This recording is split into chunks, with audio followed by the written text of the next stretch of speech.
What's up, YouTube? Thomas L here. Now, 2019 looks like it's going to be a really solid year for movies. So, I decided to do a top 100 list of my anticipated movies of next year.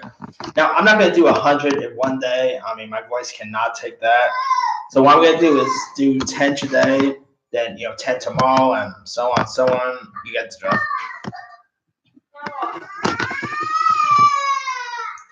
So, with that being said, here's my top 100 list, from 100 to 91.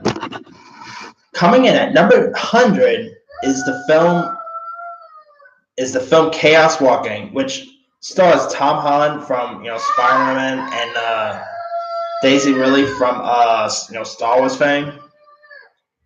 The cast also includes Mads Mikkelsen, Damien Bichir, Kurt Sutter, for all you Sons of Anarchy fans, Nick Jonas, David Oyelowo, and Cynthia Erivo, who was just in Widows. It's also being based on a book by Patrick Ness, and it's being directed by Doug Liman, who did stuff like Edge of Tomorrow and that other Tom Cruise movie. American Mage.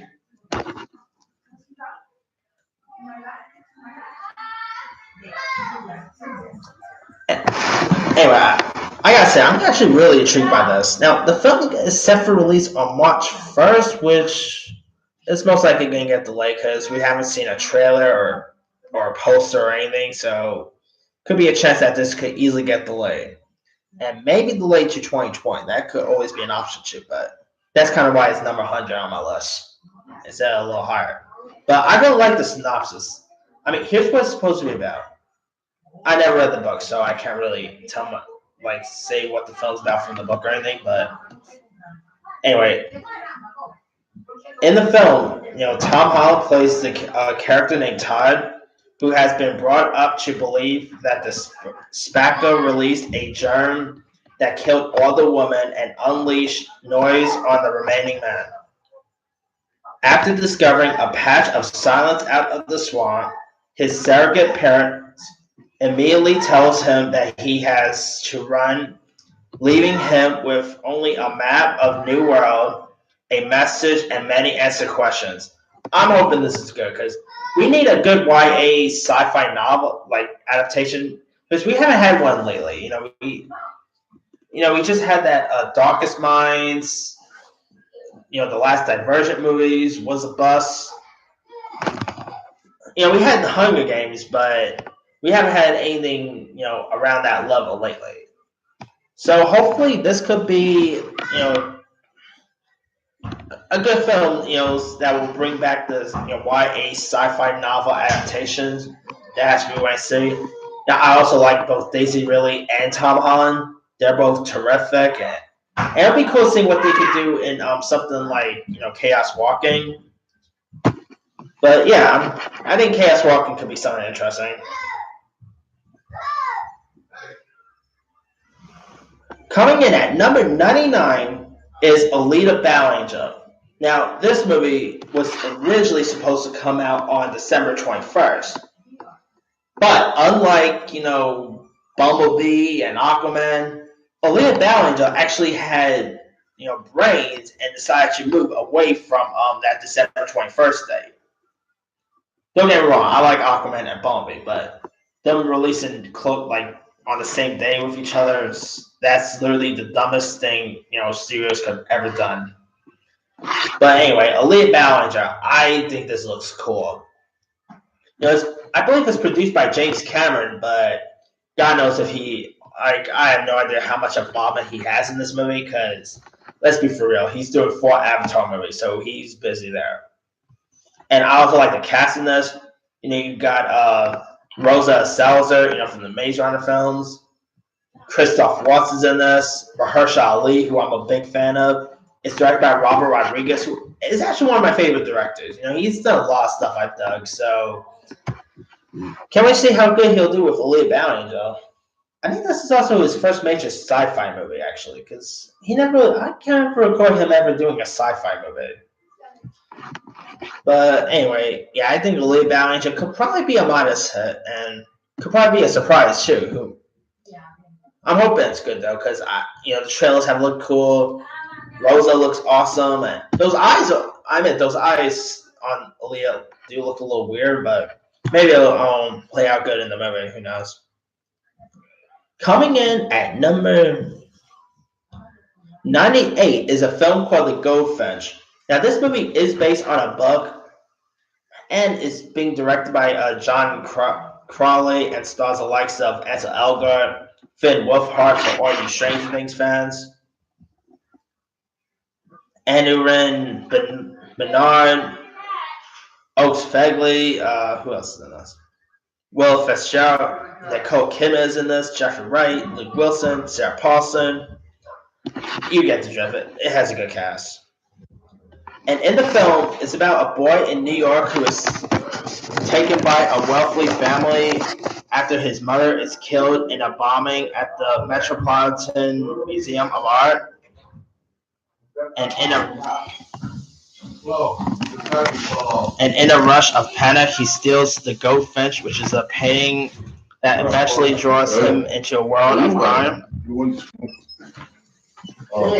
I think the Goldfinch sounds really cool. Now it's based on a book, which I'm not a bookworm, so I never really read the book. But I really like the cast. The director sounds cool. I think Ansel Elgort's an awesome actor, so I think Goldfinch could be something interesting. Now the film comes out in October, so it'll be interesting. Seeing that. Anyway. Coming in at number 97 is a film called What Men Want. Now, this is a remake of the Mel Gibson film What Women Want, where Mel Gibson plays a guy who could hear women's thoughts. This time, it's a gender like it's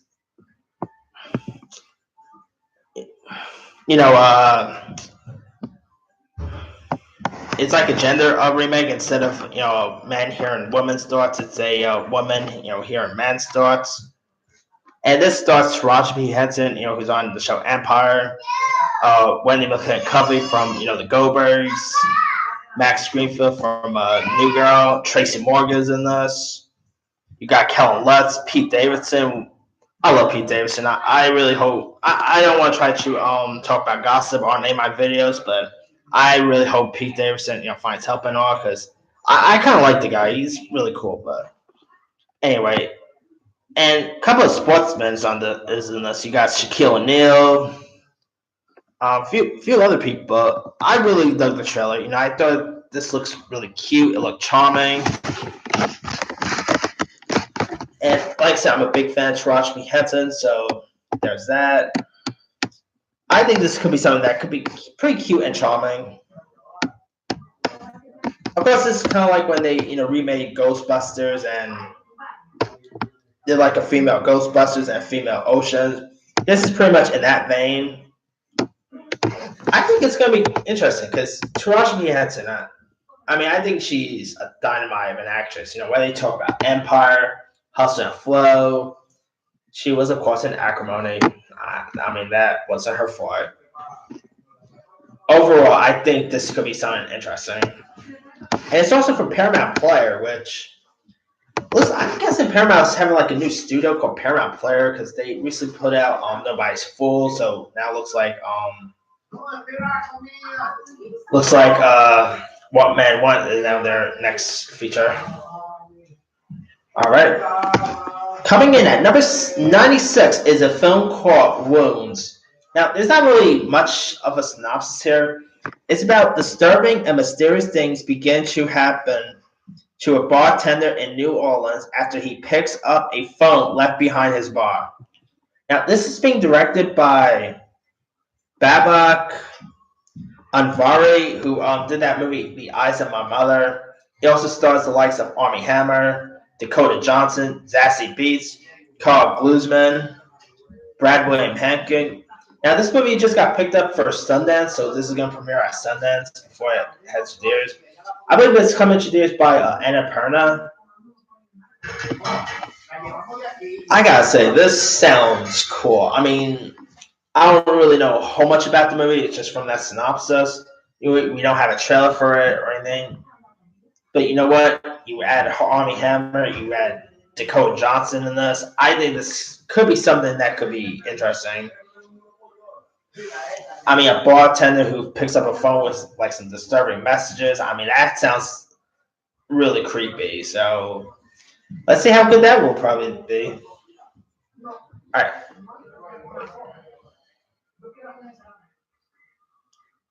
coming in at number 95 is the film The Sun Is Also the Star. Now, this film stars Yaha Shahidi from Grownish fame as a teenage girl who falls in love with a boy 12 hours before her family is deported to Jamaica. The film is being directed by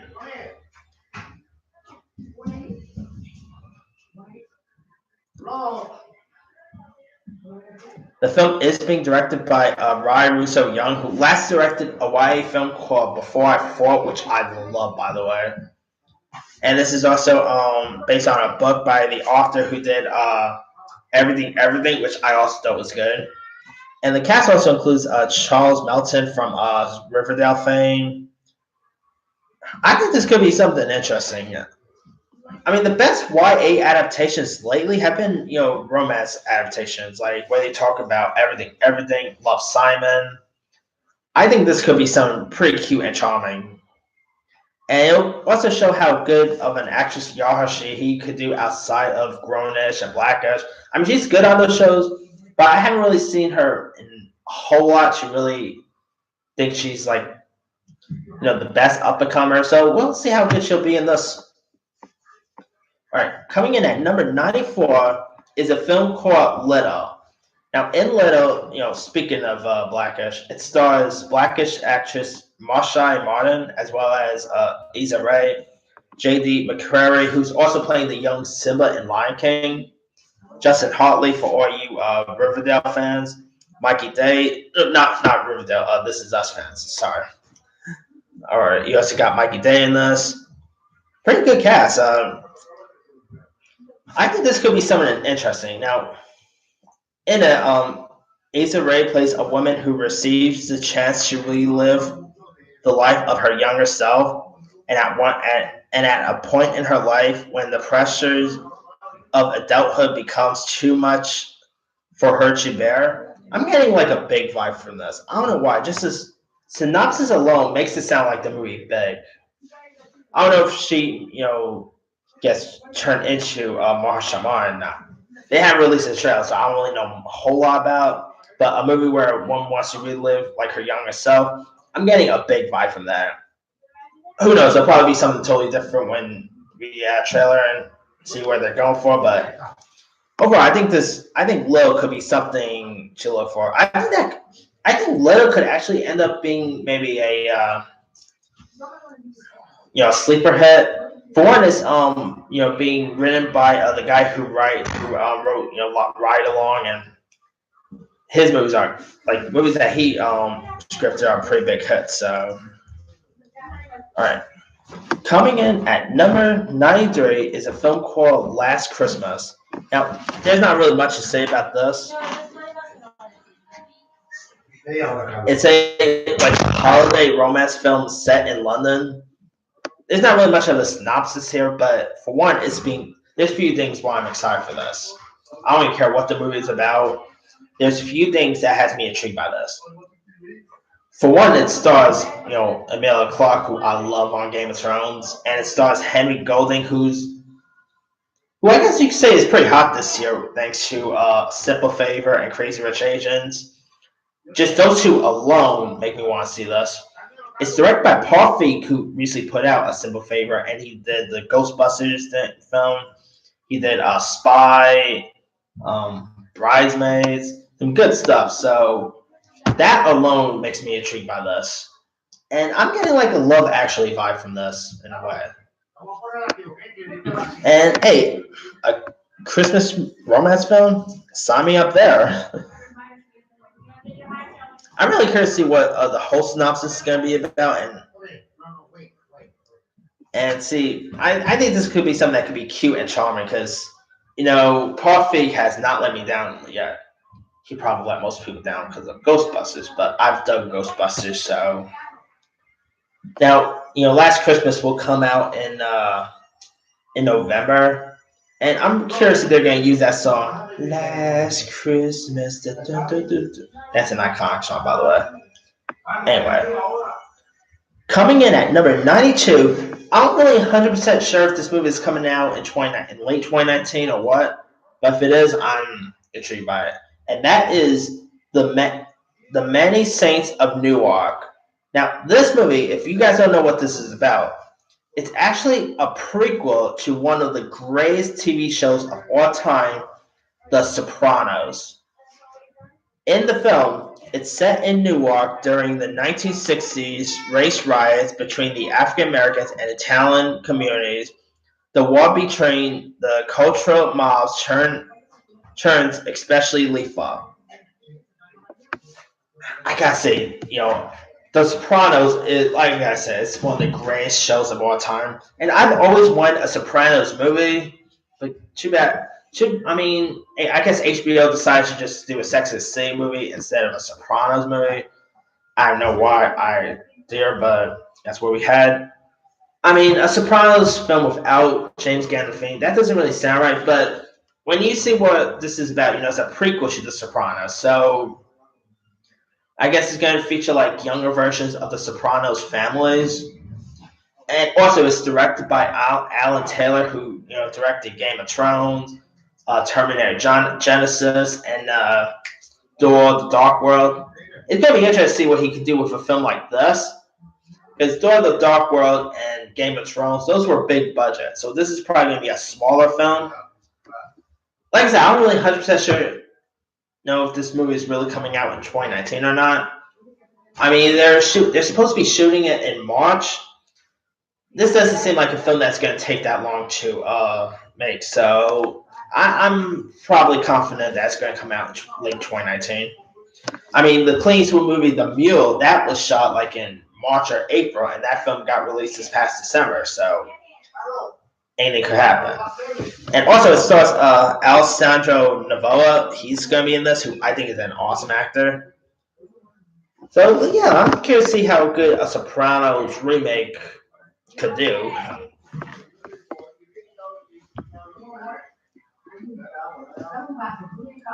All right. Now, coming in at number 91 is the film 1917. Now, there's not really much of a synopsis here, but it's a movie that's set in World War One, and it's so far the actors in this is George McKay from who was in that movie Captain Fantastic, and Dean Charles Chapman is in this. He was just seen in that movie The Commuter. He was in Brief with Andrew Garfield. Some good uppercomers on this. It's produced. Steven Spielberg is a producer. The cinematographer is going to be Roger Dinkins, and it's being directed by Sam Mendes, who he directed one of my favorite movies of all time, American Beauty. And he hasn't really done much like non-Bond movies for a while, so it's going to be see what how good he can do in something where it does involve James Bond in it. I mean, he's done stuff before him, but lately he haven't really lately Sam Mendes done mainly James Bond film. It's been a while since he's done like a non-Bond film. But 1917, I think 1917 could end up being his Dunkirk. That's what I'm getting a vibe. I'm getting a Dunkirk vibe from this. I don't know why, but I think it could be something interesting because we don't really have many World War One movies. We got so many World War Two movies. I tried to do a top 10 list of my top favorite World War One movies. I couldn't think of hardly any. I mean, it's easier to do a top 10 World War Two movies than it is to do a World War One movie, which is sad because World War One was. I mean that was a serious subject matter back in the days, and we just had Peter Jackson just had this documentary called They Shall Not Grow Old, which actually looks fascinating. I'm kind of curious to see that, but anyway, I'm really looking forward to see how good Sam Mendes can do for a World War One film. because it's gonna be cool seeing a World War I based movie, But yeah, now the film is actually set to come out on December 25th and wide on in January, so it's gonna qualify for Oscars, not to mention. But like I said, I think this could easily end up being, Sam Mendes' Dunkirk. I'm just getting a Dunkirk vibe from this. I just don't know why, but Dunkirk was a good movie, by the way. Anyway, that's pretty much it for my, top 100, from 100 to 91 movies of 2019. Let me do the quick rundown.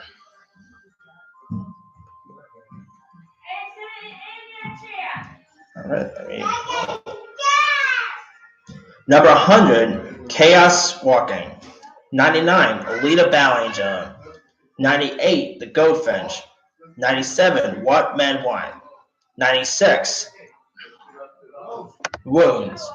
95, The Sun is also a Star. Number 94, Little. 93, Last Christmas. 92, The Many Saints of Newark. And 91, 1997. My bad. All right, that's pretty much it for today. And tomorrow I'll go ahead and do.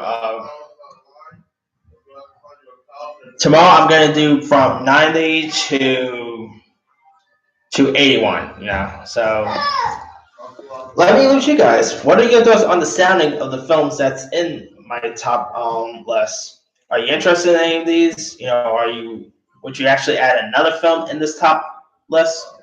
Drop a comment below. Don't forget to like, subscribe, hit that bell for more notifications. This here is Thomas L signing off.